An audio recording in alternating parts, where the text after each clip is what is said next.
பார்த்தீங்களா மக்களே, எவ்வளோ கஷ்டப்படுறாங்க பார்த்தீங்களா? வெயிலேருந்து வேலை பார்க்காங்க. கொத்தனாருக்கு சம்பளம் 1000 1200. இந்த கையாளுக்கு அதே 700 750 தான் கொடுக்காங்க.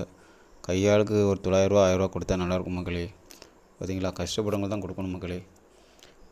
இந்த வீடியோ பற்றி லைக் பண்ணுங்கள், ஷேர் பண்ணுங்கள், சப்ஸ்கிரைப் பண்ணுங்கள் மக்களே.